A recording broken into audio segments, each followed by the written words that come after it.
Live from the world's capital markets, here are the latest financial headlines brought to you by News Factory. Hello and welcome to Friday's Daily Financial Report. Japan's capacity utilization will be released at 4:30 GMT. Japan's industrial production at 4:30 GMT.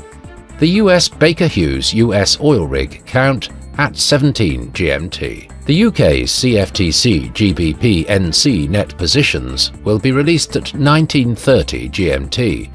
Italy's trade balance EU at 9 GMT. The US total net TIC flows at 20 GMT. Those were today's major economic events, and now moving on to world financial headlines.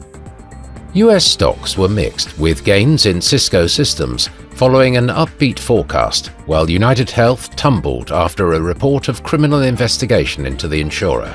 The S&P 500 further recovered from a deep sell-off in April, triggered by President Donald Trump's global trade war. Coinbase rejected a $20 million ransom demand after insiders leaked user information in a phishing scheme.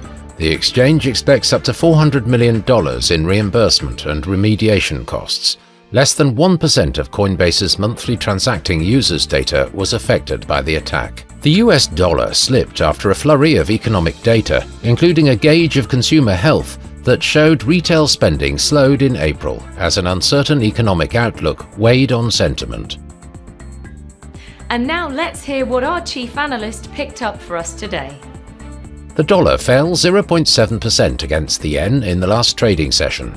The stochastic indicator is giving a positive signal. The Bitcoin-dollar pair dropped 0.4% in the last session. The stochastic indicator is giving a positive signal. The gold-dollar pair skyrocketed 1.3% in the last session. The stochastic indicator is giving a positive signal. The oil-dollar pair dropped 0.7% in the last session. The ROC is giving a positive signal. We hope that you've enjoyed Friday's Market Outlook. On behalf of all of us here, we wish you a productive trading day.